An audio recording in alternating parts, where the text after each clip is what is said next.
Hello, hello, hello, and welcome to the Improv Speaking podcast. I'm your host, Dana Gowan. I'm so excited that you're joining us today for an incredible episode. I'm so excited about today's guest. It'll be fantastic. We're going to have a blast. If you're new, joining us for the first time, welcome. I'm so excited that you're here.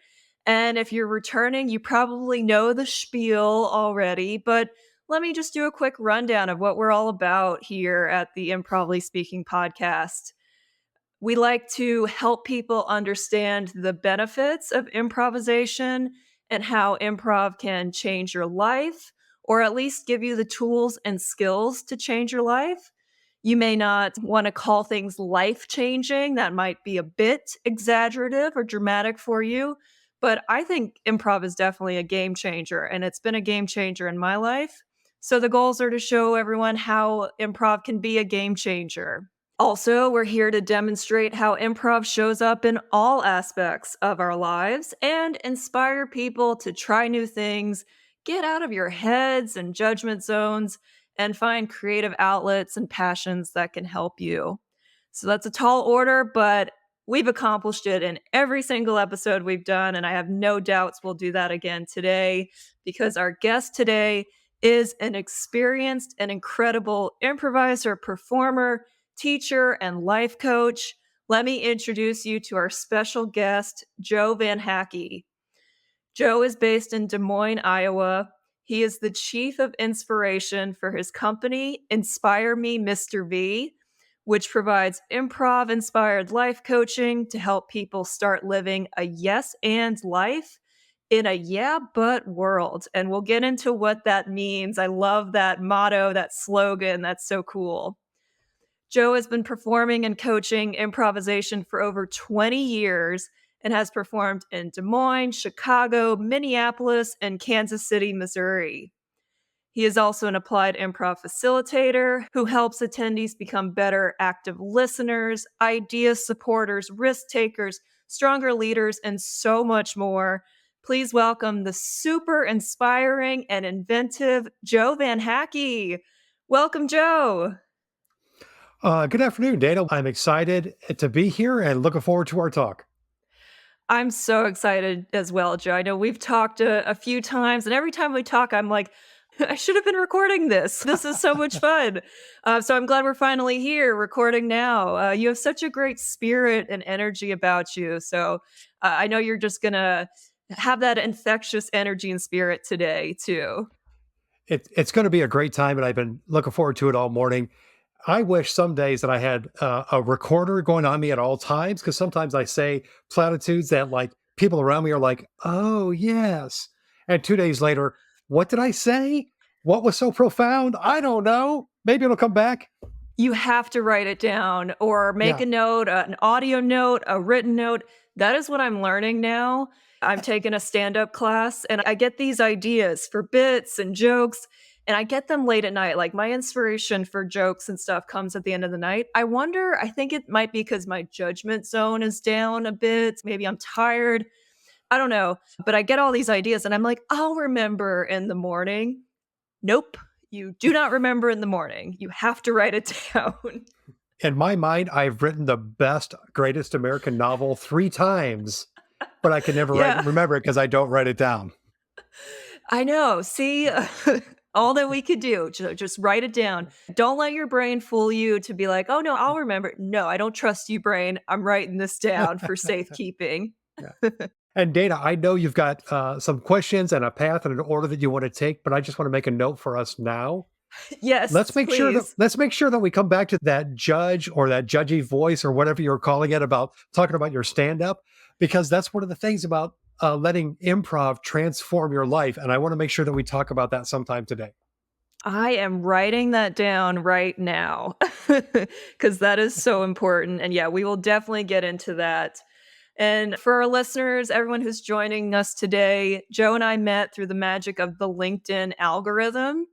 And Joe, sometimes I get in my LinkedIn bubble and I see a lot of applied improvisers posting. And I think that's the world. Like when you're doing something, you tend to follow people who are doing the same things.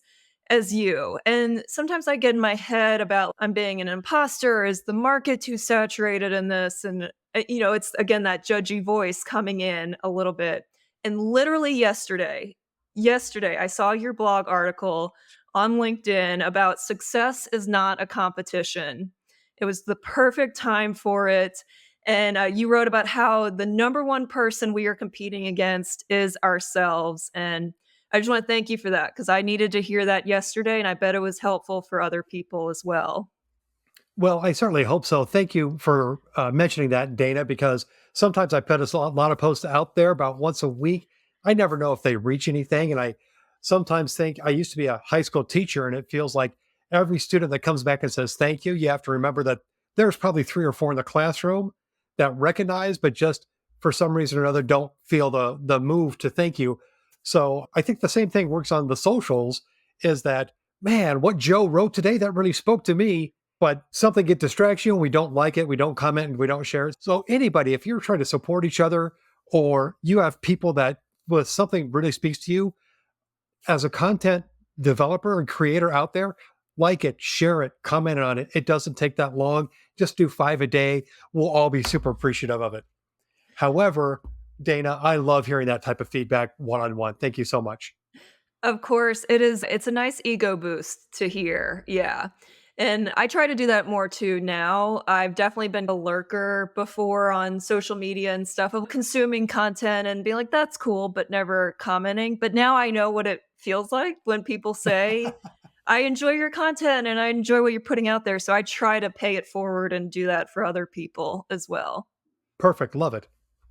Well, and the thing I love too about this applied improv world is that and this podcast really is that I get to meet people from all over the US and the world now too. We are an international podcast. We've had international guests. And Joe, now I have a friend in Des Moines, Iowa that I can come visit when there's improv stuff going on there. Smack dab in the middle of the heartland. We're pretty proud of where we are. So Well, and it's cool to hear, about the improv world in Des Moines. So I know we'll get into that. And really, my first question for you is kind of the biggest question of, how'd you get started in improv? Tell us about your improv journey. oh, I so love this story. I'm going to give you even the long version. Yes, please.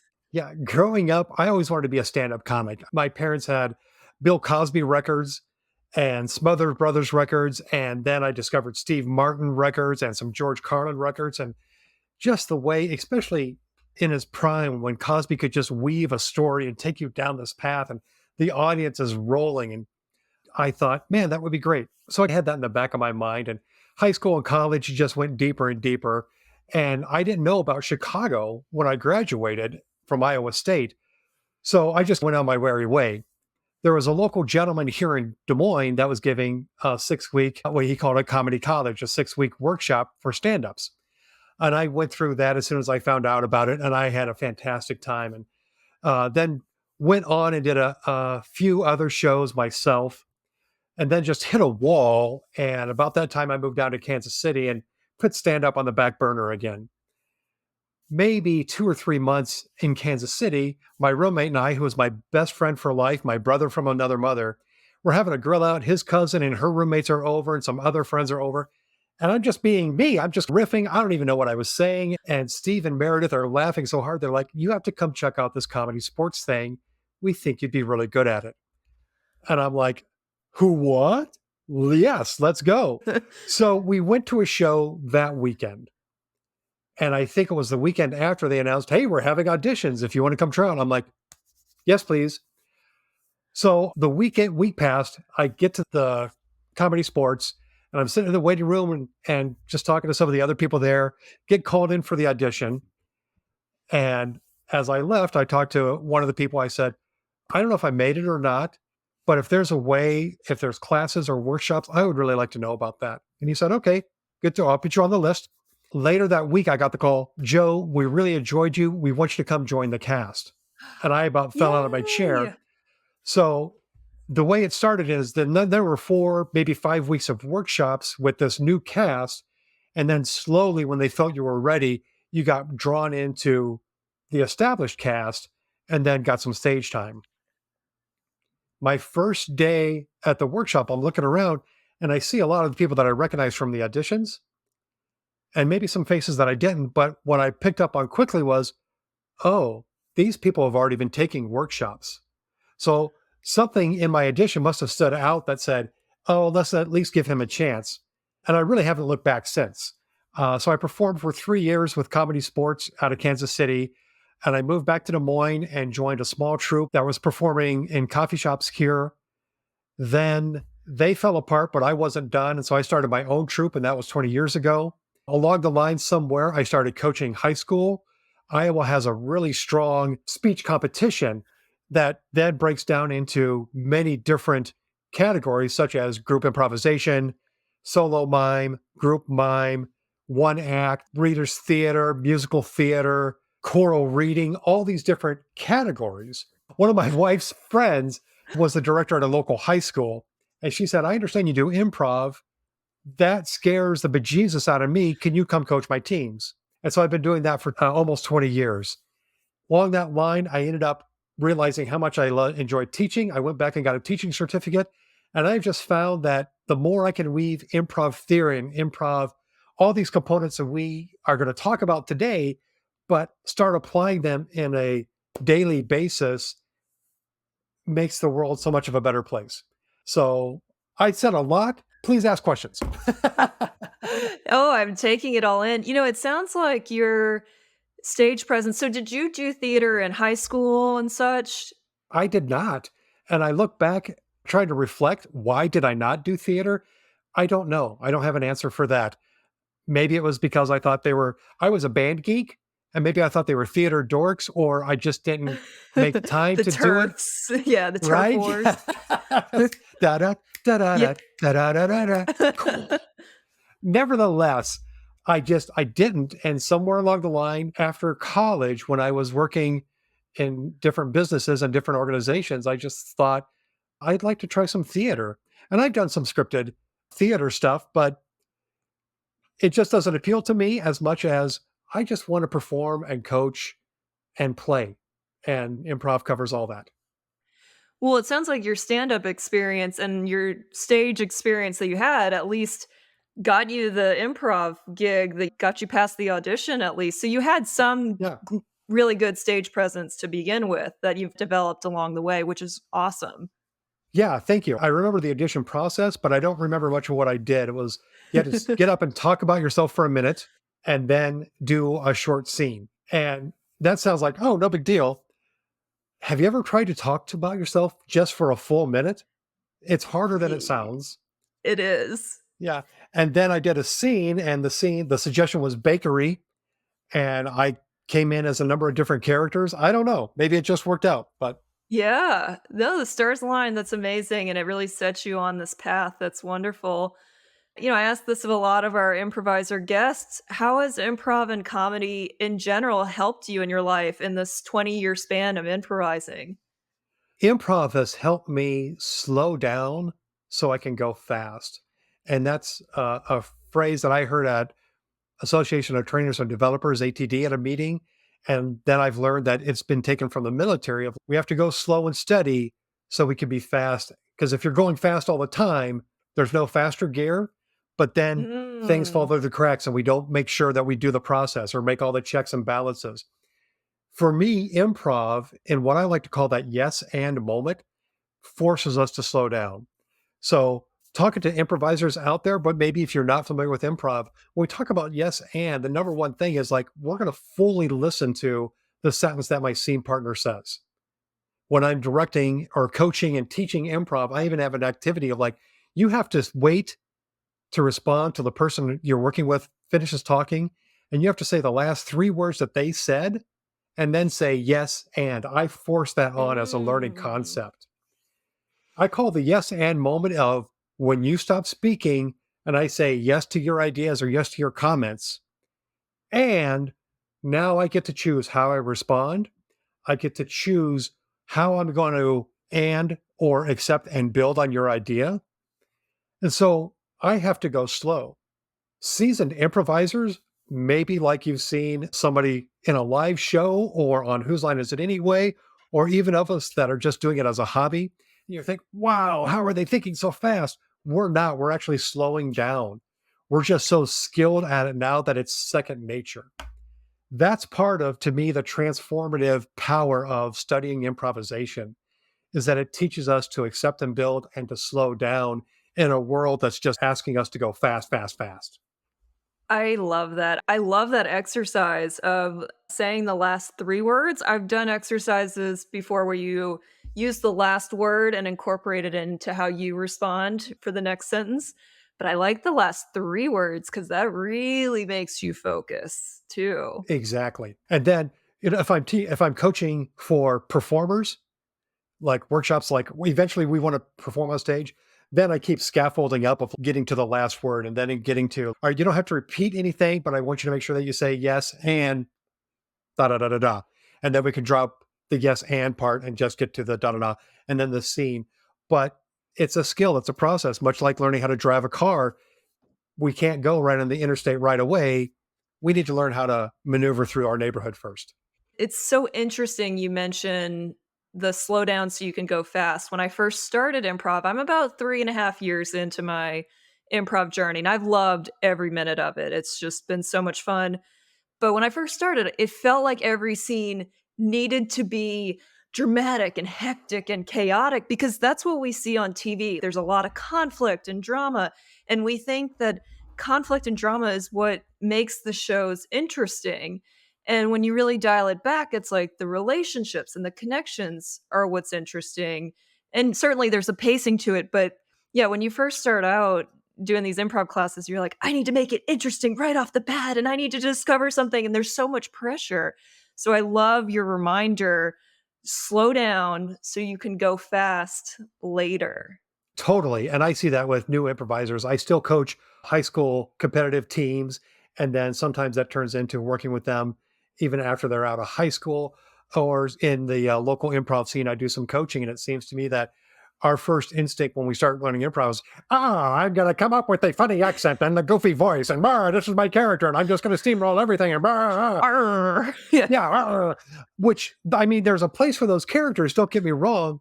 But still, you mentioned the word relationship. That's the foundation of everything that I believe in Mhm. improv is you have to build that relationship first.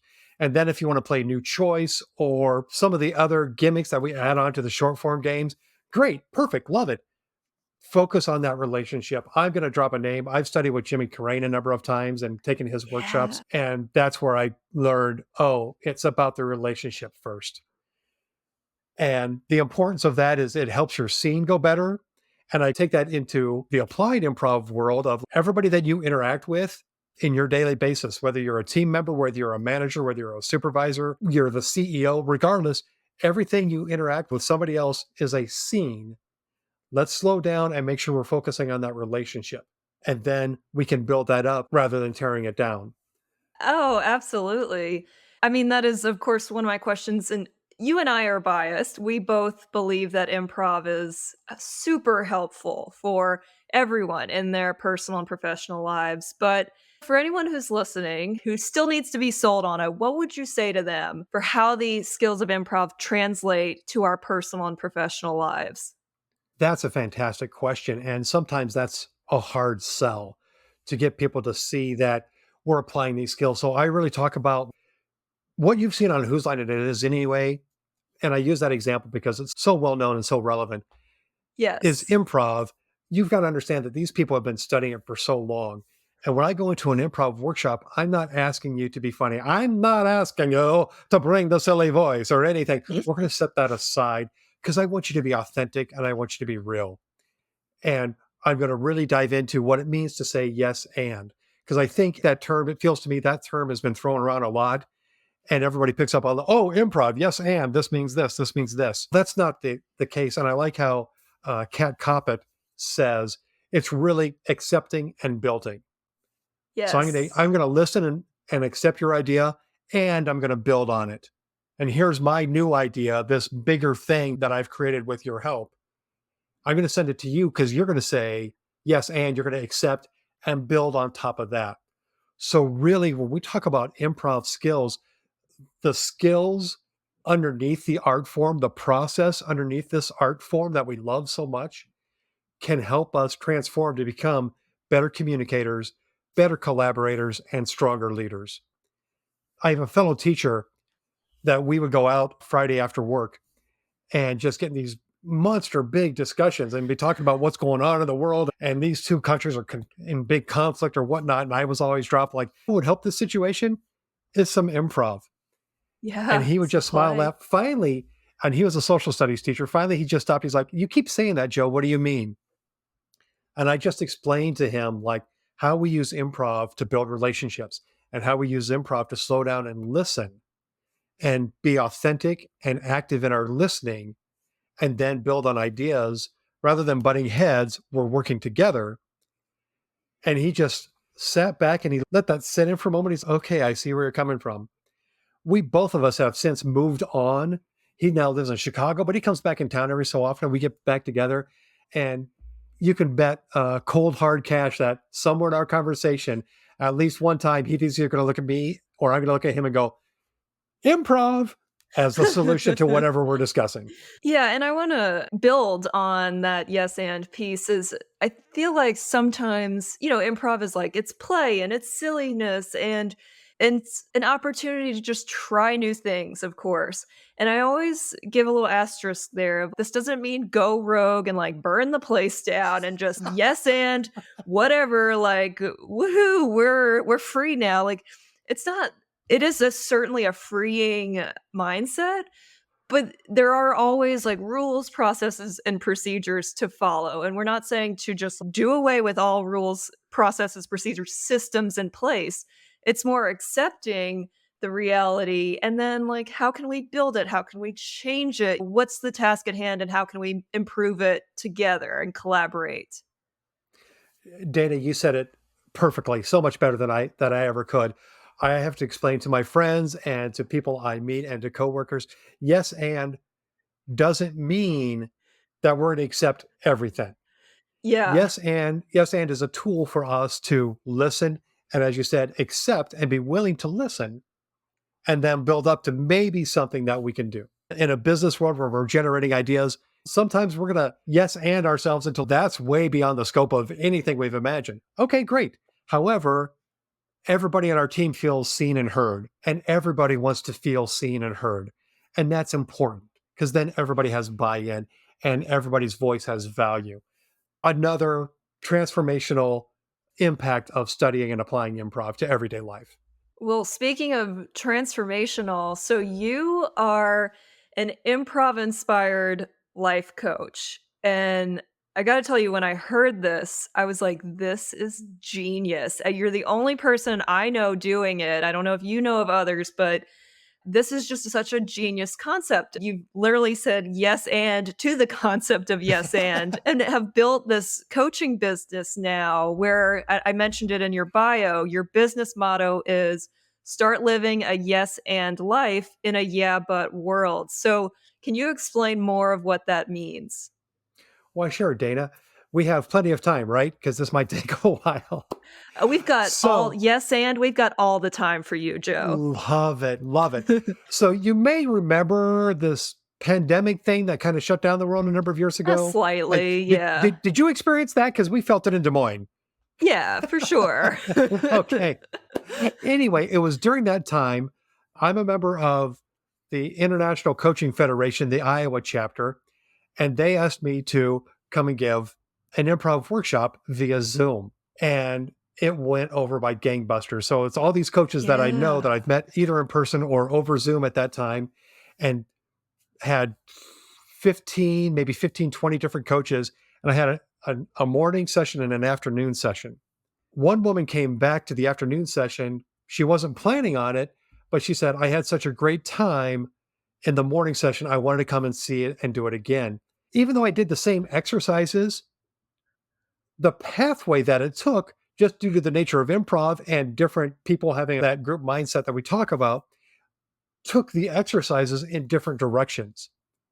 She contacted me the next day and was asked if I could do this one on one individually. Yes. And in the back of my mind is, I don't know how I'm going to do this, but we're going to do it anyway Uh-huh. because yes, and right. I gave her a package of 10 sessions for a certain amount, and we met weekly via Zoom for an hour each session. as a professional and as a person stepping into the coaching world and as an improviser that's doing applied improv, of course, I had a lesson plan set out. I had my first 5 weeks planned of these are the exercises we're going to do. The first session, we're talking and kind of getting past that. How are things going? How you doing? All right, let's. And she said, I just want coaching this first time. I said, okay. And the hour went by like that. The next week came and we did some coaching follow up from before and some of the things that she said she was going to go to work on over the week. And then she said, all right, let's do some improv. So I started with yes and. And I'm not sure if you're familiar with this exercise, Dana, or how many of our listeners are, but I run to show the power of yes and, especially when I'm doing corporate workshops. We start off as like, all right, we're going to plan a vacation together. Love And that one. you're going to say something, and then I'm going to say yes, but. And especially at corporate workshops, when there's a lot of people, I've seen people almost get to the point of shouting because they're fighting for their ideas so much, but they're not listening to each other. Let's go to Cancun. Yeah, but the weather's too hot. Let's go to Alaska. Yeah, but it's like, and I think that people don't understand what yes and means or or the effect they're having when they're yeah butting people until they feel Mhm. it internally. So we did that exercise, 90 seconds trying to plan a party or a vacation. Then we turned it around and said, this time say yes and. Another 90 seconds. Even over Zoom, the energy went from 180 degrees to the positive. There were smiles, there was laughter. We both had a really good time. And then when I'm doing applied improv workshops or life coaching, we take time to debrief and we talk about what are you feeling here inside? Oh, I'm feeling a little frustrated. Okay, where are you feeling that frustrated? It's in my jaw and I feel it in the back of my neck. Uh-huh. When else do you feel that? And so we got talking really into what's a different choice when you can feel that to maybe avoid frustration. Because when you feel frustrated, what happens? I start talking this way and this way. And then what happens with your scene partner? Well, they shut down and now we're butting heads. So we talked about all through this whole yes and then she stops. She takes a deep breath in and she's like, hmm. I was like, yes, I feel I'm in a yeah, but relationship with my husband, and I want it to be a yes and relationship. Wow, that's so powerful. Exactly. And I just left that out there because it was so powerful and so validating. But in the back of my mind, I'm like, thank you for that phrase because I'm going to use it. And so now it's become my catchphrase of either let's live a yes and life while surrounded by yeah, but people, or start living a yes and life in a yeah, but world. It Mm. jumps between those two different phrases, but so that's how I got there. Well, and I wanna call out I run a similar exercise. I add in if there's time, I'll add in "no because" first. So we'll do "no because," Oh, "yes but," and then "yes and," which can be a lot energy-wise, like the 3 things, but sure. essentially, the discoveries that get made is "yes but" is another way to say "no because." We're just, like, being more passive aggressive about it. Wow. Thanks, Dana. I'm taking that into my Of I'm going to please, steal that and yeah, put it back into my I've toolbox. gotten it from someone else, they got it from someone else, it's the wonderful game of applied improv telephone, but it's really because when we go, "Yeah, but," we really wanna just be like, "No, I don't think that works," but we're trying to be nice about it and be like, "Yeah, but what about this?" And we're really just saying no. So, yeah, it kills the energy. Either way, no Yes. because or yeah, but crushes the energy. Ironically enough, I was in a meeting yesterday with a bunch of other professionals, and they know me and they know what I bring. So one woman was responding to stuff. And she's like, yes, and yet, da, da, da. I'm like, That's I didn't want to call funny. her out because I'm like, that's not my place. But I'm like, you're suddenly still saying yes, but. It's like she knew what she was doing, but she still wanted to say no there.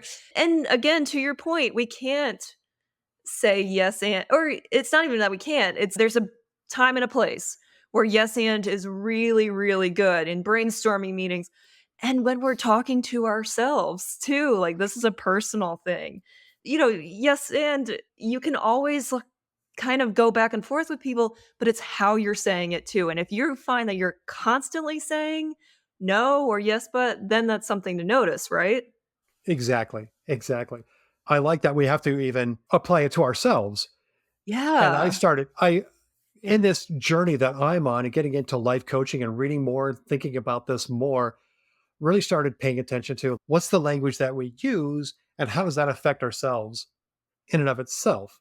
For example, people say, I'm sorry all the time. And Yep, my thought me. is like, Pointing to me. yeah, Mhm. yeah, I'm guilty myself. But we say sorry sometimes for the smallest things that, if you Mhm. hadn't even mentioned it, nobody would have noticed. And I just wonder, what are we doing to our own psyche when we keep apologizing? If we're apologizing all the time, how is our brain interpreting that? So, in a similar fashion, if we start saying yes and all the time, or thinking yes and, that's putting us in a more open space and mindset of being open and present for each other, as well as accepting and building on each other's ideas. In a similar fashion, because if you apply yes and all the time, like you said, it can get out of control. And we need to be careful that we're not yes anding ourselves to the point that we're giving other people too much permission. So I say you need to yes and yourself first. You need to take care of yourself first. You can take care of those around you or your scene partners. And first of all, you need to say yes and to your boundaries. And if you don't know what your boundaries are and you're feeling stressed out or wiped out or feeling like I have so much on my plate and everybody keeps asking me for more and more and more and more, maybe it's time to step out for a weekend and do some reflecting and say yes to what boundaries you're willing to establish. And then yes and yourself so you're brave enough to tell those around you that you love, these are my boundaries. Whatever shape or however that sounds, that's up to you, but it's important. And it's important. I always catch myself when I say "but." I love the idea of saying yes and to your boundaries. That's a great way to rephrase it because boundaries involve saying no as a complete sentence. You don't have to Yeah. justify your no when boundaries are involved. And that is true. And that goes along with it. I always like to say that I'm not encouraging you to be Jim Carrey's yes man character. All right. Right. So Yeah.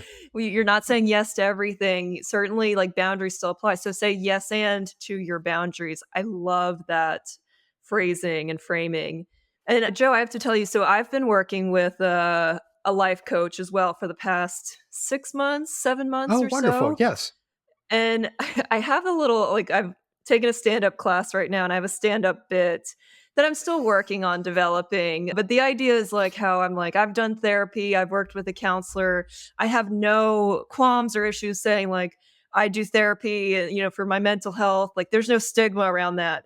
But I've had the hardest time admitting that I've needed a life coach because I've had to admit that like I need help with just overall life in general and saying yes and to myself and saying I'm worthy, like all this stuff that should be so ingrained in us, but yet it's not. And so I'm still working on the bit and like how to condense it, but I think Yes. there's something there. There's some comedy gold there. But I just from my experience, I will say life coaching, I mean, it has helped me so much in this past 7 months. Like, I've grown in my business, I've grown as a person, and I don't feel the effects of burnout as much as I had before. Like, she's really helping me do that. So, I just wanna say thank you as a life coach. I know Yes. it can be a hard job and coaching and stuff, but the work you do is important.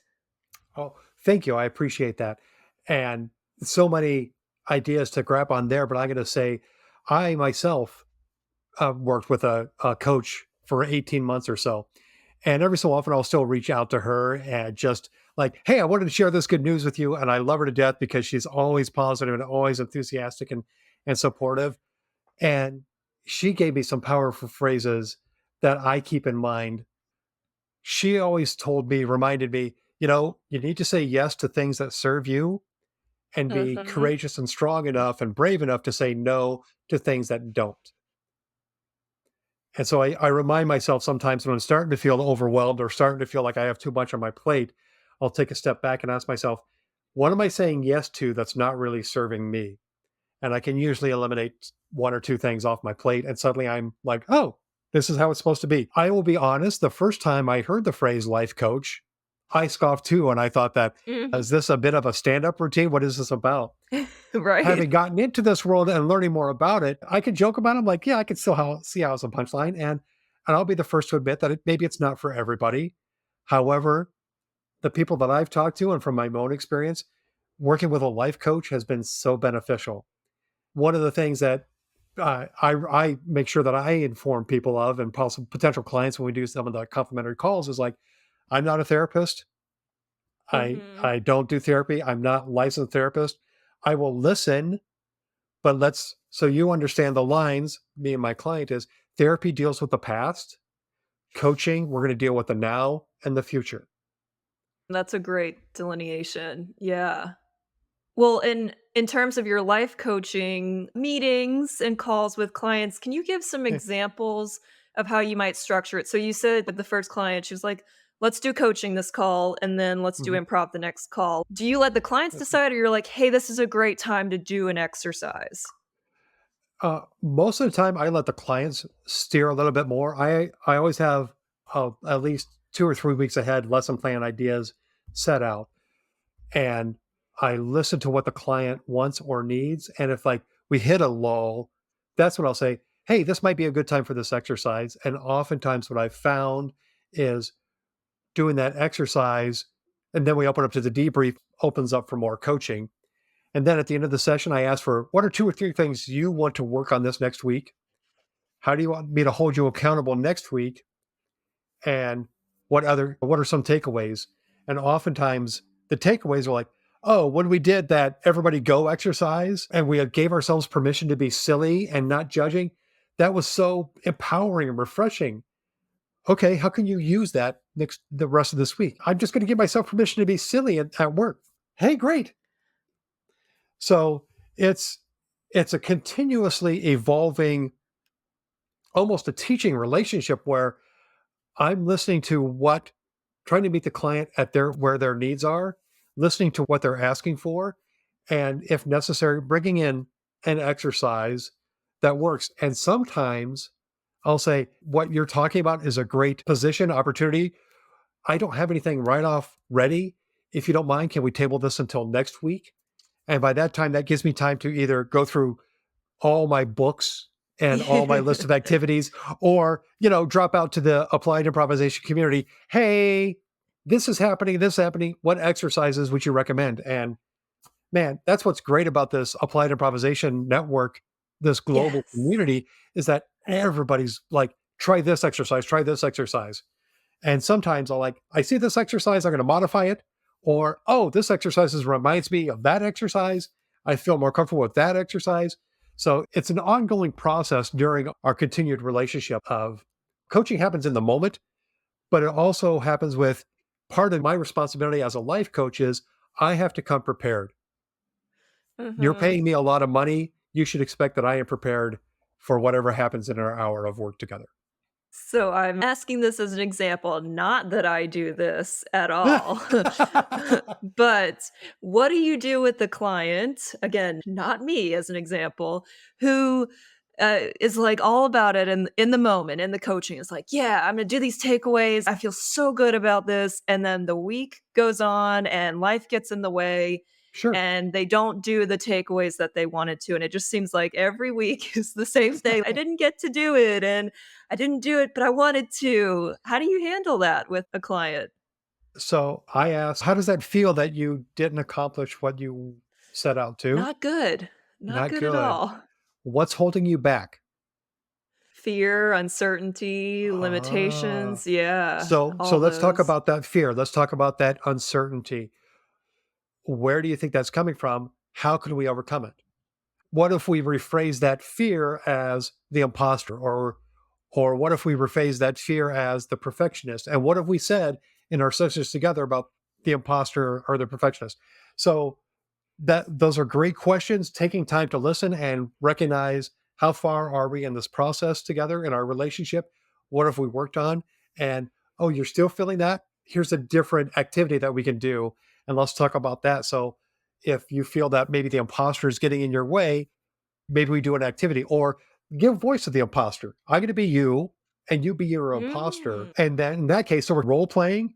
And that's where my Mhm. improv skills really come into play because now I'm the character of you. Oh, I want to do this. And we can play that out. Another powerful question that I ask, because to me, really strong coaching is we know what we need to do. The coach Mhm. is there to help us find the path there is so Dana, I understand you're struggling and not getting to those activities. If a friend came to you and said that, what advice would you give them? Yeah, I mean, I would certainly be nice to them, compassionate and Oh, understanding of their circumstances and maybe why they didn't get to it this week.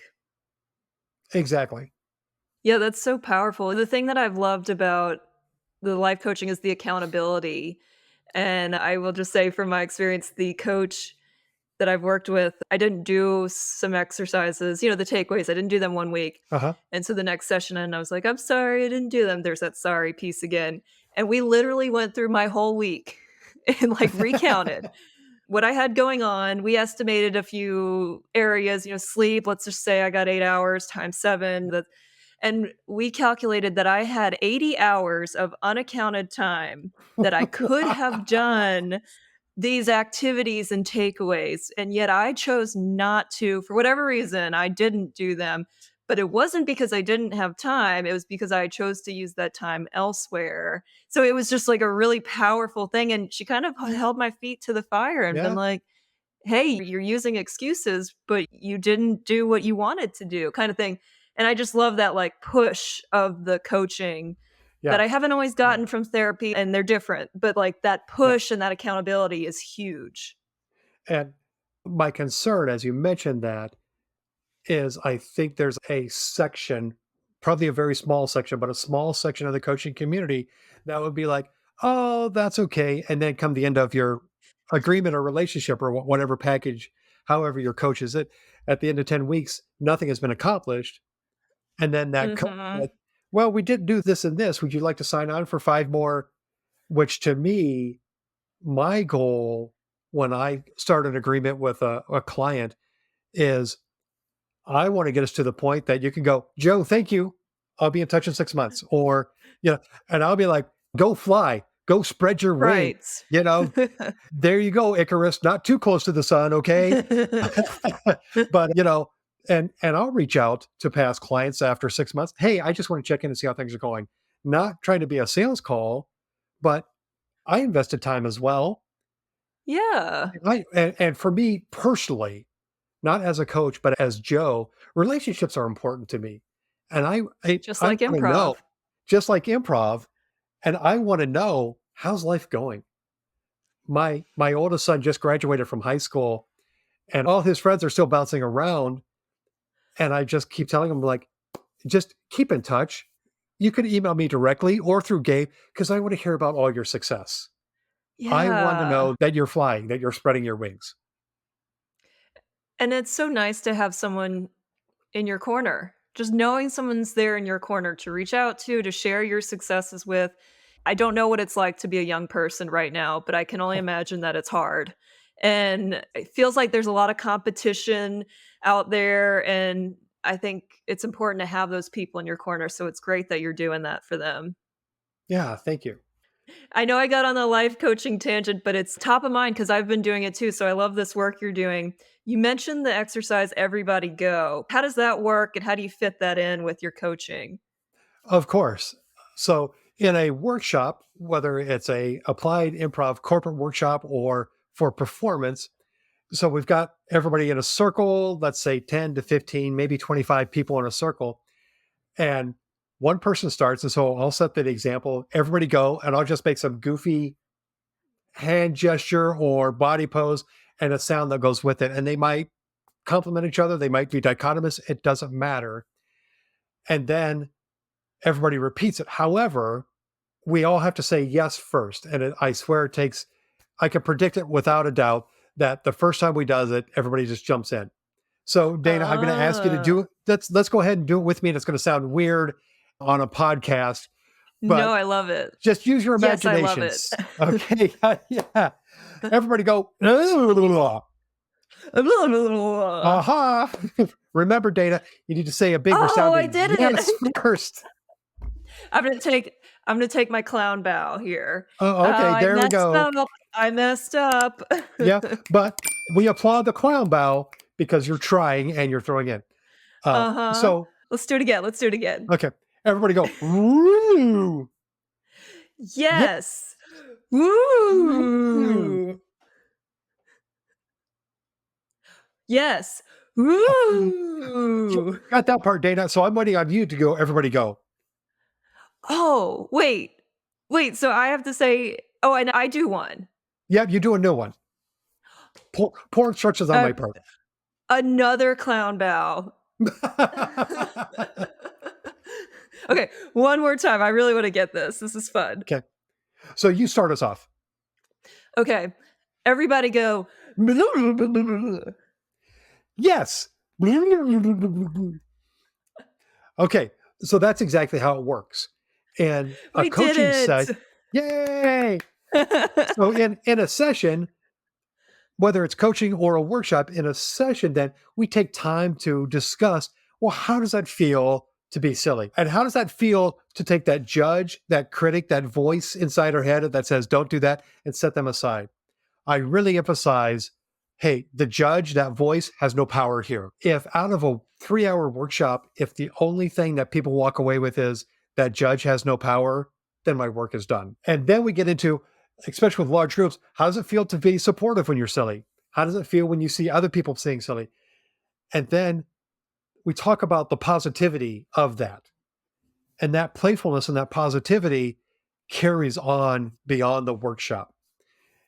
If you have an interaction with somebody and you leave them feeling positive, that can carry on for the rest of that person's day or for even maybe a day and a half or maybe even 2 days further. Positivity is infectious. And what happens in the workforce is we get so bogged down with all the heavy stuff that we let the heavy stuff get there.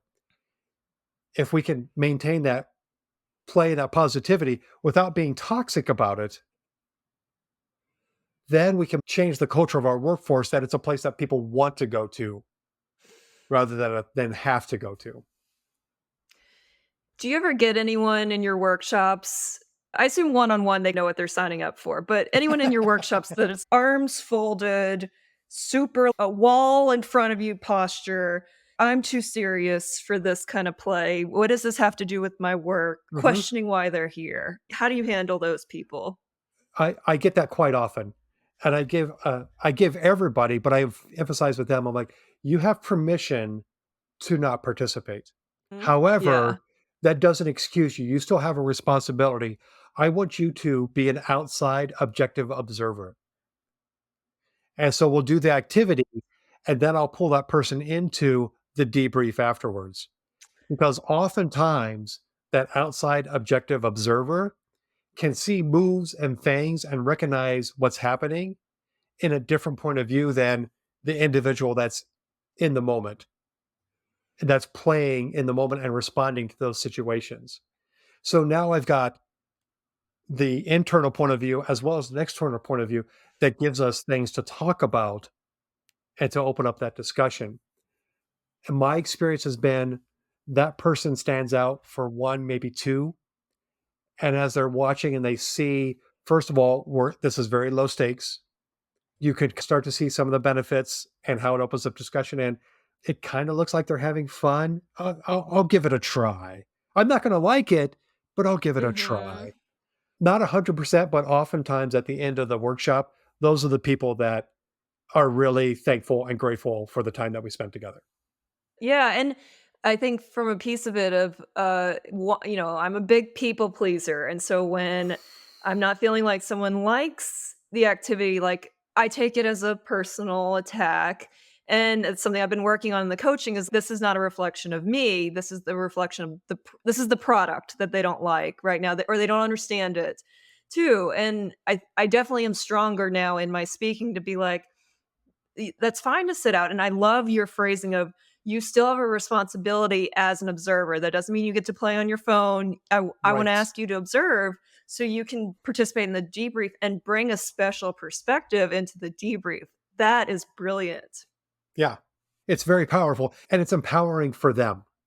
The other challenge I have sometimes is the introverts and the extroverts. And as a facilitator, my job then is to set boundaries around the extroverts to give space for the introverts. And as we go, that becomes more natural and flowing. And I think that's another side product, if you will, of studying and applying improv to a corporate culture is that Mhm. it does set those boundaries for the extroverts and it helps them recognize when they're being overly bearing.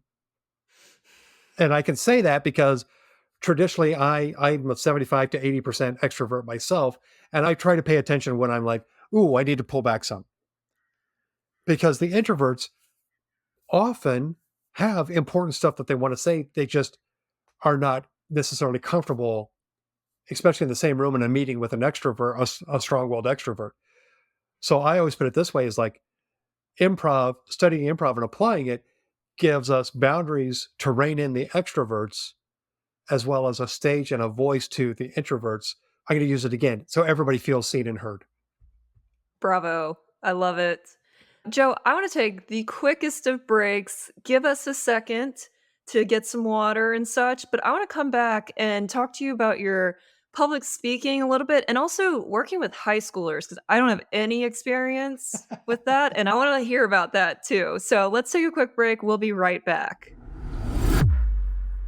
All right, and we're back talking with Joe Van Haecke, all about improv and life coaching and performance and I'm loving every minute of it. Joe, thanks for sharing and just giving us a piece of yourself in this. This is wonderful. Man, this is so much fun. I'm ready to talk more. I want to dive into your work with high schoolers. So, I've coached volleyball. I haven't done it in 5 years, but when I lived in South Carolina, I coached youth volleyball, and it was really hard. Just working with high schoolers, I felt judged every single minute. And I wanted to like be their friend, but I was also their volleyball coach. So like I had to have that position of power and status and stuff. And I just, it was a big struggle. And so, what is it like doing improv and encouraging teenagers to do improv? It might be different coming from the world of athletics to the world of Yeah, sure. maybe drama, or maybe it's just the teenagers here. But I love it. I find it very invigorating and validating. And in fact, when I first started working with high schoolers, I was working in small business for a multimedia interactive firm. And that's what got me into teaching at a public high school because I could have the worst day there and go spend 2 hours with these high school kids and just be reinvigorated. And they're so much fun. So we have a good time. It is some of the challenges are some of the challenges that I see that I hear about when I talk to friends that are still teachers of right now, the TikToks and the phones, they're so distracting. Ah, And so it's like, yeah. we need to put them away for 2 hours. I know that's painful, but I don't want to see them. But I work with a great group of kids, and I've been there that the upperclassmen are excited to work with me again, and they pass that energy on to the freshmen and the sophomores. So it's kind of a building its Nice. own cycle. And I get students that are super, super eager to learn and just have fun with it. The challenges often are of breaking down some of the habits that we've learned. Our society as a whole tells us to say no, tells us, I'm going to get a laugh by cutting down someone else, or I'm going to Yeah. get a laugh by breaking down something. And that's all the antithesis of improv. Improv is we're saying yes and we're building up rather than tearing down. So there are habits that I just have to crush. And I do it compassionately, but sometimes I'll say, look, I've asked you to stop doing that. Stop doing that. I don't know how else you're going to hear me. The other challenge, and I think this is a challenge for all improvisers, regardless of where you are on your improv journey, is to not ask questions. Oh, but it's so hard, and It's sometimes the questions so help, but hard. yes, yeah, in general, the questions, like, does not serve the scene. Yeah. And to be fair, I know there might be some improvisers rolling their eyes, "Oh, we hate that rule, don't ask questions." I emphasize and I encourage, if you can change your question to a comment or a statement, you're Mhm. saying the same thing, and think about that, you wanna give information instead of pull information. or give ideas rather than pull ideas. So that's a hard habit to break. And I still work on it. And I just teach them, I'm like, look, in an improv scene, when you're up on stage, I'm not going to be able there to point out that you're asking questions. Just try to recognize when you're asking a lot of questions and rephrase that. And if you're in a scene and your scene partner asks a question, just answer it and move on. I know when I first started, those were our two big quote unquote rules of improv. Don't say no, don't ask questions. And I rephrase them myself of don't deny and just be aware of how many questions you're asking.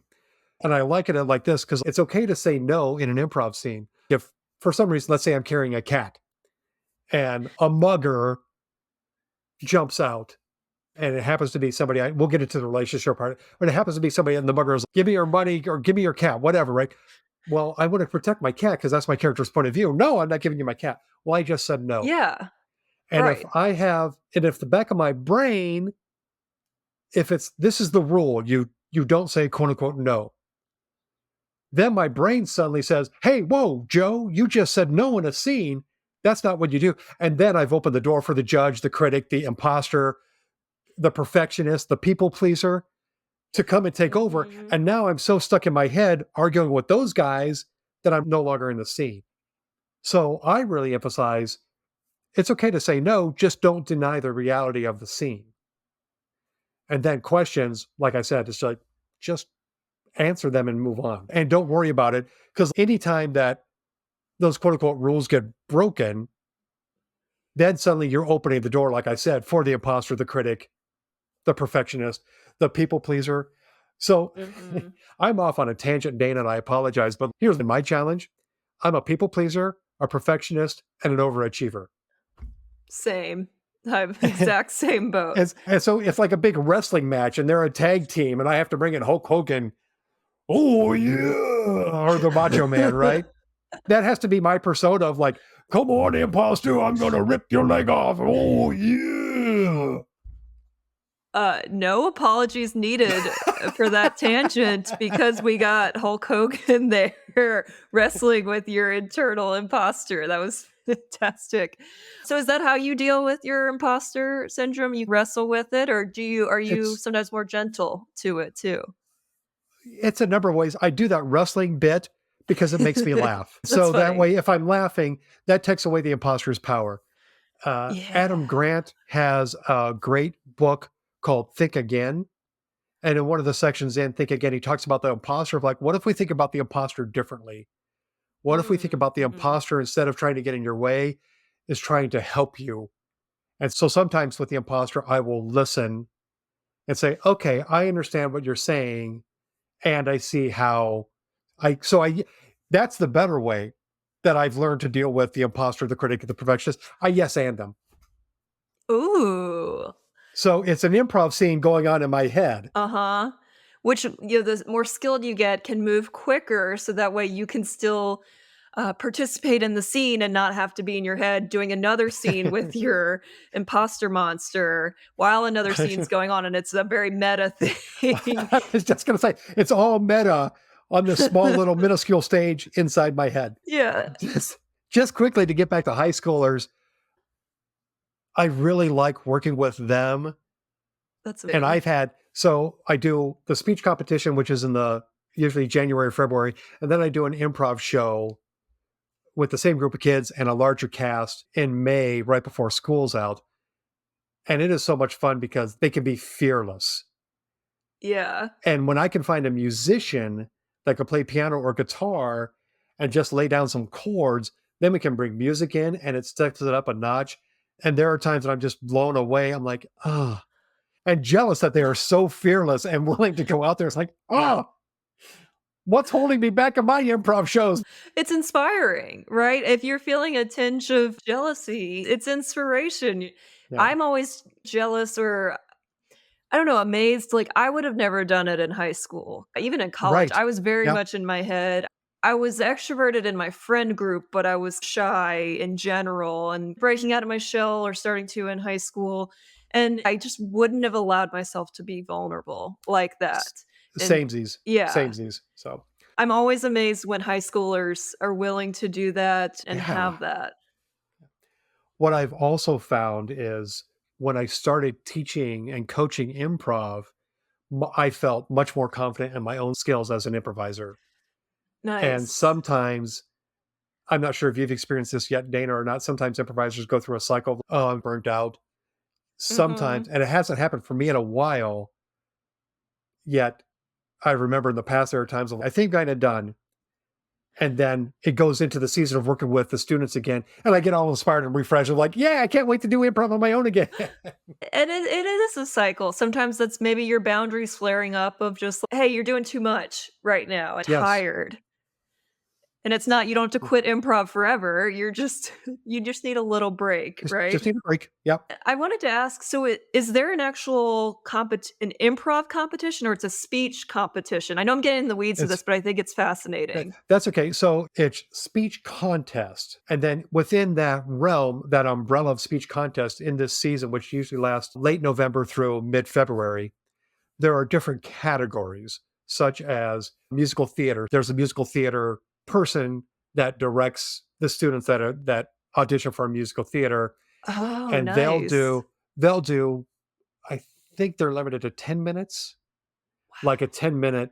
And so one group might be doing Wicked, and another group might be doing Carrie, and another group might be doing Okay. Chicago, and so on. And then there are 3 rounds. The first round, you're judged by one judge, and they'll give you a rating of a 1, 2, or a 3. The next round is 3 judges, and then in addition to the ratings, they may nominate you to go on to All-State, and that's the Oh, ultimate honor. cool. So in the improv world, and there are things that the improviser in me bristles at, but after doing this for 20 years, I'm like, this is how it is. This is putting a little constraints on improv. They get 3 suggestions, and those are drawn from an envelope. And every year there are new different suggestions. So some suggestion might be like making pizza for the first time, the elves go on strike, or squirrels in a tree. And these are actual suggestions that I've seen there. Lost in Walmart, trying to do this and everything goes wrong. Someone has claustrophobia. So they draw those 3, and then they have 2 minutes. The students have 2 minutes to choose which one, and then they get to plan. And that's the part that I hate. And so in rehearsals, when I'm coaching them, I give them 1 minute. I said, "You got a Okay. minute to talk about," and I talk about, maybe you've heard this or not, I talk about core, and I've heard it labeled a different way, but core stands for character, objective, relationship, and environment. And I often say, I want you to focus first thing on what's our relationship. Mhm. Sometimes the suggestion gives them their environment or characters. So some of the work is Squirrels, done for yeah. them. Yeah. And then they have up to 5 minutes to perform their scene. One of the fascinating things that's come out of this, I was working with a group of students, and this is maybe 15 years ago, but we were talking, and I'm like, you know what you never see at contest is a little musical improv. What if we just Oh, started tapping out a yeah. beat and started singing, or doing our scene and breaking into song and then coming back into the scene? And they're like, Yes. "Oh." I said, or like, you never see anything serious or dramatic. It's always, and some schools can't necessarily afford to have their own improv coach. So oftentimes it's the drama director or drama teacher of that small school that's like, you guys are funny, go do improv. Or I'm going to teach Mhm. this and hand out the different categories. So sometimes it's like we were talking at the beginning of the show, those first time improvisers, oh, I've got to be wacky and funny and silly with a silly accent. And I'm just going to ramble on, and I'm not going to listen because my character is so funny to this scene. Okay. So I mentioned that. And so I had these 2 girls as seniors. They did a serious scene every time. And Mm. and their first 2 were so powerful. Their first suggestion was at a high school reunion. Oh, nice. And so Nice. they did a high school reunion, and it was 2 friends that had lost touch after high school. As the scene Mhm. progresses, we learn that one was super mad at the other one because she disappeared, especially when I really needed you when my mom died. Oh, And it was all man. this discovery. By the end of the scene, we learned that the mom was involved in a car accident, and it was the best friend that had caused the car accident and felt so guilty she had disappeared. Oh my god. There were crickets. and you could hear a little, and they did it so well that you could hear the like little sniffing of the nose. And I was sitting next to a friend of mine from another school, and he was just a parent. He wasn't a coach or anything. And he turned to me, looked at me, he's like, "Was that good? Was that okay? I've never seen anything like that." And I'm like, Oh, "That was perfect." yeah. The next, and so then 2 weeks go by for the next round of competition. They did Stuck in a Dream, and they morphed it a little bit. So one one of them was in a coma, and so she set that up, and then we go into the coma. So she's having this dream in a coma, and her scene partner, they were in a very tight relationship. Maybe they were married, but it was like, it's time. And so they go through this whole thing in the dream and then comes out, and then the scene partner's in the hospital room and her partner's in a coma, and she reaches over and unplugs the machine, and that's the end of their scene. And Wow. they're and it was, if you've ever been in a play, or maybe you felt this, Dana, when you're doing a show, that the audience is like, we're going to sit back here, lean back, and we're enjoying it. But something happens that triggers, and suddenly everybody's invested, and you can feel the audience lean forward in their seats. Yeah. I physically saw that Mhm. everybody, the whole audience, leaned forward in their seats in this small little schoolroom where this Stuck in a Dream improv scene was going on. How powerful. So powerful. Oh my god. Wow, I have chills from that, just you retelling the Yeah. scene. Yeah. I can't I'm sure in person it's brilliant, and I think that speaks to the power of improv and performance, right? Yeah. That Yeah. we can have these emotional effects on our audience. Right. And some of the best improv that I've seen has had just a mix of that, right? It's, oh, this is Yeah. powerful and dramatic going on. And then every so often it gets, oh, that was a funny line. And some of that, especially in long form, some of that laughter is much more authentic and felt deeper when we're portraying Yes. on stage and our audience can make that connection of like, oh, I've been there. Yeah. Joe, just talking about the, public speaking competitions, how do you feel about public speaking? Have you had to learn to love it, or did you always love it? I mean, you seem very comfortable in it as a teacher and such, so, like, what's your public speaking journey been like? I'm going to go back to when I first did stand up. And that's how my journey started with that stand up class. I was really nervous. And my first joke, because in addition to writing my material and stuff, I started paying attention to what other stand ups do. And I'm not sure if I was watching something on cable and some, and I know that here's the host, the MC, and oftentimes the comic will get up and make a little joke at the MC's expense. And so the guy giving the class had this big pompadour. And so I kind of like, hey, let's give a nice little pan for Jimmy John and his Lion King haircut. And it fell flat. And Oh, and I no. was like, Irk.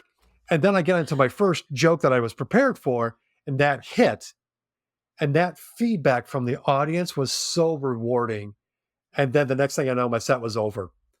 So it's taken me a while to become comfortable, and then to recognize that the host for an improv show, like doing comedy sports, we have the ref, or short form shows often have a host that get the suggestion and introduce the next activity or the next game. That's a different skill set than being an improviser in the scene. So doing that, becoming comfortable hosting, and then being a stand-up teacher in a classroom has all kept feeding itself. So I'm much more comfortable being a facilitator.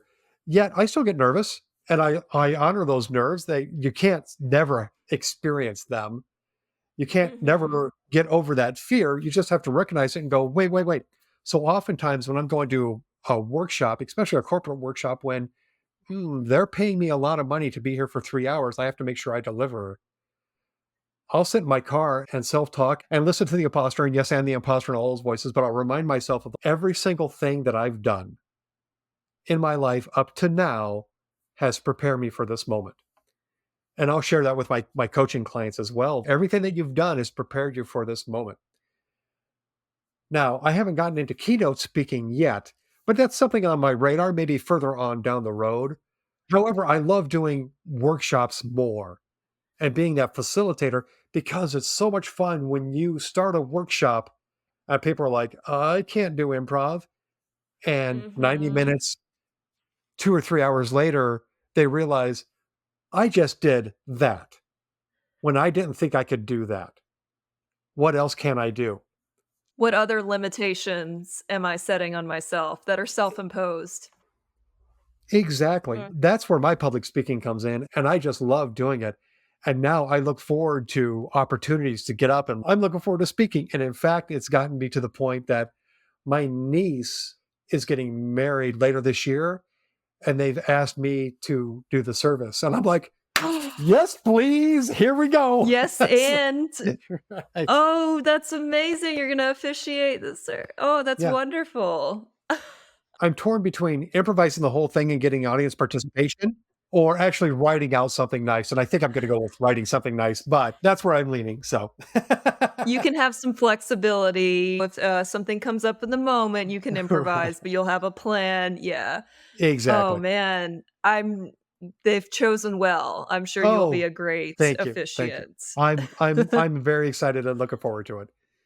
You mentioned keynoting. I haven't done a whole lot of that. I know that it's where a lot of the, like, money is, I guess. It gets Mhm. a lot of prestige, a lot of attention, but I really believe that the work is done in the workshops because a keynote is broad and I feel like it's kinda surface level. It's gotta be simple for people to get and remember, but the real work can be done in the workshops. They're usually smaller, you can dive in, people can have a voice and share, and you just get more takeaways in a workshop than a keynote. So I'm with you. I lean Mhm. towards the workshops. I will always welcome and say yes and to any speaking opportunity, but the workshops always have a special place in my heart. Of course, exactly. Well, Joe, this podcast focuses on creative outlets, and our goal is to encourage listeners to try new things. It sounds like you have a new thing coming up with being an officiant, but any other creative outlets that you're dabbling in or want to dabble in besides improv, performing, speaking, teaching, stand up? I mentioned a book earlier, just kind of joking about it, but there's ideas there, and I just need to get out of my way and make time every day to write for 15 or 20 minutes because eventually I'll have that book finished. I also have an idea for a musical, and Ooh. I have two iterations of it. Again, I just need to get out of my way and make time to finish the third iteration because I think that one might be the one that sticks. Then back into the improv world, I just turned 55 this year. My goal, so I'm doing a 55 and 55. And my goal is to do 55 improv things with Ooh. 55 different unique improvisers. Like what? What are things? What are the things you can do?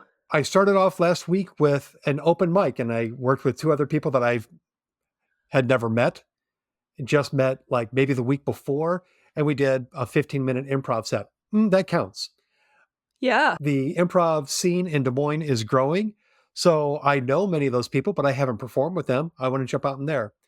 I want to get back to Kansas City and touch base with some of the people that I started with. Some are still doing improv and some aren't, and somehow work with them, maybe in a show. Dana, I'm going to count this if that's okay, because we've had a lot of fun and we've really done a deep dive into improv and coaching and applied improv and how it all overlaps and comes together and how improv can be transformational. I'm going to count this. So you're number three. Yes. Absolutely. I was gonna say this should definitely count. This is amazing. This is an improv thing. I love that because I know people who are doing like improv shows. I had on a guest, Fernando, who was trying to do 100 improv shows in 2023, and he's well on his way. And I'm Awesome. like, that's so daunting. Even like if I did Yeah. the year, like 23 improv shows in 23, I'm like, ooh, but I like improv Yeah. things because that Yeah. opens the door and kinda yes ands that idea of, like, just anywhere I do improv, that counts. I like that. Yeah. So it's up to me to define that. John Acuff, who is a writer in the coaching and leadership world, writes about, hey, you know what? You're your own boss. So you're the one that gets to determine what counts as an improv thing. Exactly. It's funny, just going back to the life coaching thing real quick. I've been doing a lot of work with psychological safety and applied improv and how those two intersect and how the skills of applied improv can help psychological safety in workplaces. And I've been developing these presentations and workshops. And I was talking with my life coach about it. And then we got on to other stuff. And at the end, she said, "It sounds like you haven't had very good psychological safety with yourself." Oh. And I was like, oh my god, like light bulb, Yeah. boom, explosion in my head.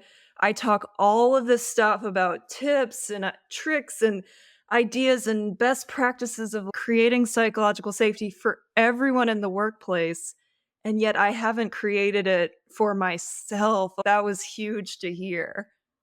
Yeah, that's life coaches sometimes will have insight into that you had you not Can't had a see. life coach, yeah, you can't see, you'll never see it, and then they bring it to light, you're like, "Oh my god, that was amazing." But that goes back to, like, you're your own boss. Yeah, I'm my own boss in my podcast and my business, and I love the idea of psychological safety, and yet am I doing it for myself as a solo business owner? Like, we think about it workplaces like these giant corporations, but, like, single solo business owners, how are you showing up for yourself in your workplace? Anyway, all that's huge mindset shift. So I'm all about you're your own boss. You can choose and select what counts as your improv thing. exactly. Yeah. All right, Joe, final question. I usually end with this. You've kind of already answered it, but I think you've got more responses and answers here. So, yes and or growth mindset. How do you embody that yes and or growth mindset in your life? Man, I just love to learn, and I keep that open mindset all the time. So when ideas come that I see as like, this is an opportunity for me to meet somebody new or to experience something different or to learn about something that I don't know anything about, I just say yes to it. And that yes and transformation opens itself up to a growth mindset. So it's always challenging itself. And what's beautiful is I can go out and learn something new, and eventually, somehow, some way, it's going to make it into some of my improv, whether it's in a rehearsal or just talking theory or actually in a show, somehow that comes out. I'm really excited because I did some reading about octopus earlier today because I saw a video Oh, on, was it TikTok? No, I don't do TikTok. Reddit. There was something on Reddit. I'm like, oh, an octopus. And I think octopus are cool, period. And what happened is these fishermen had pulled up their nets and there was an octopus in it. So they had this octopus on the deck of their boat. And I was curious. And so I'm always, yes, ending my curiosity as well. I'm curious, how long can an octopus survive out of water? Thank you, almighty Google. There's the answer. 2 to 3 hours, but really after 20 minutes, they need to get back in the water or they're going to be damaged. good to know. And then there's this whole discussion on Reddit about lives of octopus. And I was like, fascinating, because I believe that they're space aliens and they're doing research on us from the ocean. Oh, yeah. No, we Yeah. are not the only beings in this universe. That's for certain. That's a very no, but, mindset, like, there's other beings out there Yep. for Yep. Yep. sure. I'm all about that, yeah. Well, and I'll just add, like, this concept of yes and, it's the reason I have my business. I'm sure you would say Yeah. the same for yourself. It's the reason I've started this podcast. If I don't have yes and, I immediately go to, "No, I'm not ready. No, what do I know about improv? No, I'm not experienced enough. No, I have to go back to school. No, I'm nervous. No, what will people think of me?" And I will no because my idea until I don't do it. But if I say yes and to myself and be a good boss to Yeah. myself, I create something that I can't even imagine I would have ever created 5 years ago without the concept of yes and you've definitely shown that and highlighted that in your work throughout this episode as we've talked too. Well, thank you. There's nothing more frustrating when talking to somebody and you hear all their plans and you're trying to be positive and encourage them and yes, Andy them. And then they just keep getting in their way. And it's like, Uh-huh. I don't want to be rude because I only know and just met you. You have great ideas. What's holding you back? Why are you putting this way? Well, it's like, Okay. So good on you for saying yes and to yourself. Yes, and I've loved every minute of this episode, Joe. I love your story. You are very well versed in the improv world. You're working with teenagers, you're doing one-on-one life coaching, you're doing applied improv. I love the multifaceted approach that you're taking to this. It's wonderful. And I know our listeners are loving it too. So where can they find out more about you? Thanks, Dana. They can find me on LinkedIn at Joe Van Haecke. I'm also active on Facebook, but LinkedIn is really my business approach, or on the web at my website, which is inspirememrv.com. That's inspirememrv.com. Is that what your students call you, Mr. V? Oftentimes, yeah. Yeah, I love it. And Dana, if it's okay, I just want to send out a quick shout out to all the people in Kansas City Comedy Sports. I know I've thanked them a number of times, but when I started 20 years ago, there were days that the small introvert or the shy little boy that's not there anymore was still pretty strong at that time. And I know some of them were like, we're not sure if Joe's going to make it. They took me under their wings. They became friends as well as improv mentors and coaches.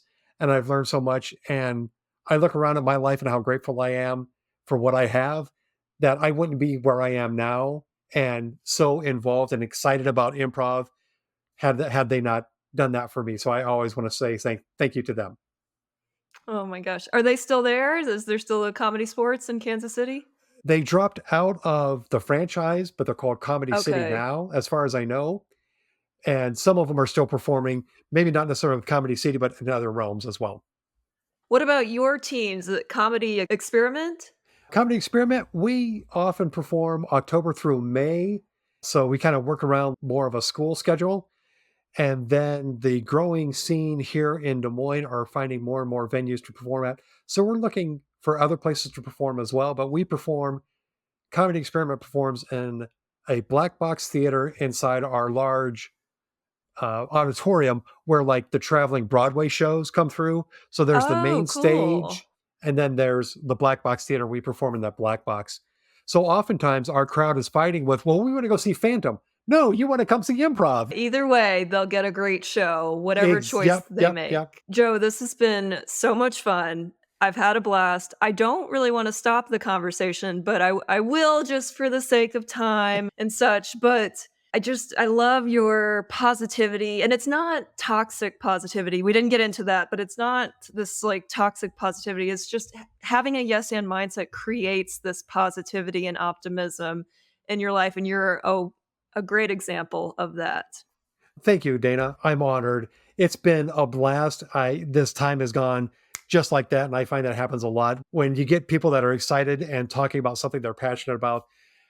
I love this art form so much and really can't wait to apply it more every day. Joe, I can't wait till our paths cross. And I say when because I think they will, especially in the applied improv world. The time I see you in person, as long as you're accepting hugs, I will give you a big hug. I can't wait till our paths cross and we can be in the same improv space. That would be amazing. Looking forward to it myself. I am a big hugger as well. So I've got one with your name on it. I'm going to put it in my pocket Yes. and it comes out when we meet. Oh, fantastic. Joe, until we meet again, thank you so much for your time today. And I can't wait to see all the things you accomplish in Des Moines and beyond. Looking forward to it, Dana. Thank you again. And thank you for joining us today and being a part of this conversation. I absolutely loved it. I had such a blast.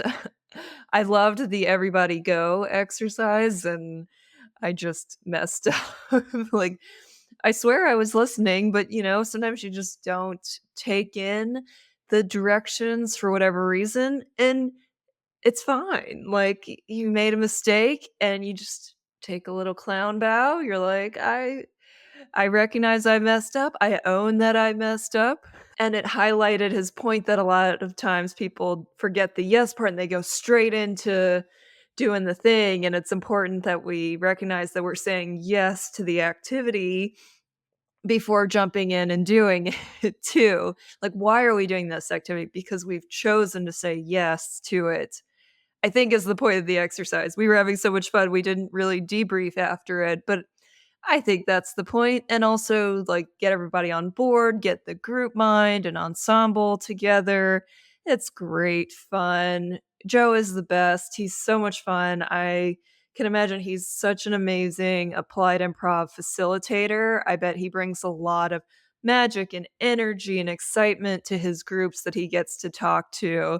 And also, I love that he works with teens and gets to see them and like early freshman, sophomore year and watch their growth throughout high school.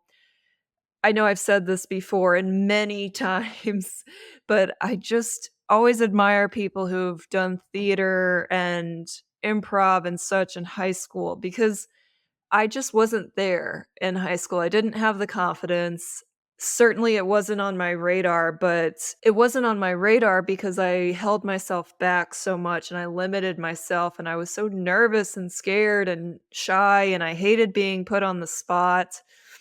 And I like to think like, "Oh, what could have been," but it's not that. It's more of, I wish I had the tools and the knowledge and the confidence that I have now. Back when I was younger, I just feel like I would have expanded my horizons more. And that's okay. I don't need to have any regrets or any feelings of like wanting to time travel back. I think it's just a fun thing to highlight. And it sounds like Joe's doing amazing work with those teens and helping them just learn all the skills of improv and how it helps in their lives as they go on to college and beyond. That's so cool. I also love the life coaching thing that's so unique. I haven't heard of that elsewhere, incorporating improv into the life coaching. I incorporate improv into public speaking coaching with one on one sessions. And I feel like that kind of fits, like public speaking wise, being able to do some of these yes and exercises and thinking quickly on the spot. Certainly in the one-on-one setting, it's a little different from being on stage, but my thought process is always if you can think quickly on the spot in a small, lower stakes situation, then when you get put into a higher stakes situation, you'll have the confidence and the knowledge and the wherewithal to be just fine in that higher stakes situation. But I love the idea of using improv games and exercises as a tool to facilitate life coaching and life learning and development. I think that's so cool. I never thought of it in the realm of life coaching, and it sounds like he's doing amazing work and getting to capture both like the life skills that people need and then also have them practice and develop and learn some takeaways from those experiences. Amazing work. It's so exciting. I know I've probably said it a million times. It's so cool. It's so cool. But it's all about the discoveries that you're making. And one of the things I love, love, love, love about having this podcast and doing this work is I get to meet people from all over. And sometimes I get in my head of like, "Oh, this is so much work, everything's so busy," and I get bogged down by all the mess and the chaos and the stuff and the tasks and the things to do. But when I step out, I'm always amazed. I'm like, I've gotten to meet so many cool people and improvisers and facilitators from having this podcast and having a space for us to talk. Certainly, I think people and applied improvisers would be open to having meetings and discussions and like brainstorming, but it's really fun to have this podcast realm where we can record our discussions and share it with others. So I'm kind of celebrating my successes here, because it was a busy week and I've been tired and I've gotten a little bit down. And so just, having this conversation with Joe, it's been a lot of fun. And it's been fun meeting Joe and others like Joe who are just so excited about the possibilities of applied improv. I think Joe said it. He's absolutely in love with this art form. I am too. The possibilities are endless in what you can do with it and learn from it. And I truly believe, as well as I'm sure Joe would agree to this too, I truly believe that everyone can benefit from the skills of improv, and really everyone uses improv every day. We just don't think about it. If we had the concept of yes and accept and build, and there are no mistakes, only opportunities, and make your scene partner look good, all the kind of big principles and tenets of improv, if we had those top of mind for every interaction we have with people and every task that we do, it'd be interesting to see how different those things are. And I know the world is hard. I don't wanna put, like, rose-colored glasses on. I don't wanna have this toxic positivity. I recognize the world is hard and there are lots of rules, processes, procedures, systems to follow. At the time of recording this, the submersible through Ocean Gate that went down to try to explore the Titanic with the 5 passengers on board has just been announced recently, like within a day or 2, that there were no survivors on board and it might have had an internal explosion. And by the time this comes out, there may be more details that are released through this. And I use that as an example to say that, like, rules, processes, procedures, systems are all important. They're all there for our safety. And, there might be some investigations that come out later that say that some of those safety procedures and processes weren't followed quite as well in this circumstance. And I'm being very vague here because I just don't know the full story, but I know the outcome and I've read a few things, and the whole thing is just so scary and terrifying. And I feel so sad for the victims and their families for such a preventable thing, too. And so I recognize the importance of safety and how we need to be, like, hyper vigilant in the safety and procedures and systems in place. So I'm not saying to do away with any of that, but yes, and involves us listening and even accepting situation. And this is where psychological safety comes into place, creating an environment where employees and people feel free to speak up about concerns about safety and such. In this workplace, for example, or in others, just if something doesn't feel right, they feel comfortable to speak up and share that maybe something's been overlooked and that it needs to be looked at more, and then for it to be heard and listened to and looked into. I know I'm getting on a tangent here about psychological safety, but psychological safety relates to yes and growth mindset. And also, it creates innovation and performance amongst teams and creativity. And it's just so important. And also, that submersible accident has certainly been top of mind too. So, yes and is a great tool. And we really do live in a yes, but or a yeah, but world. So, how can you combat that?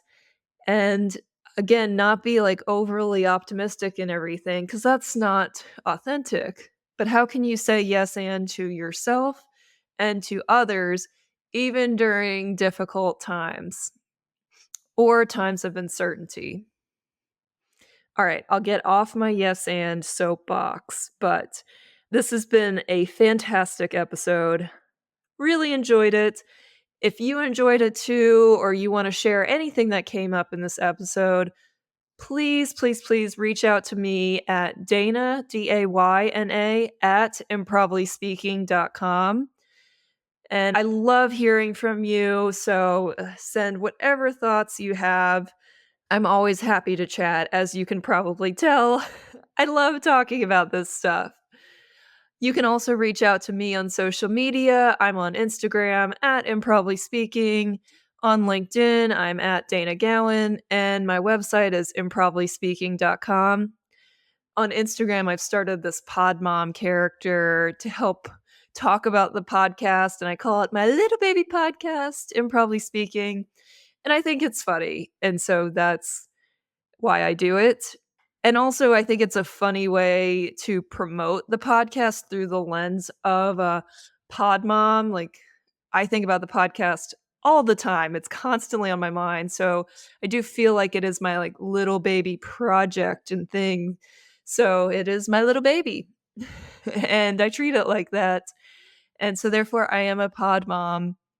And I've been having fun with those videos.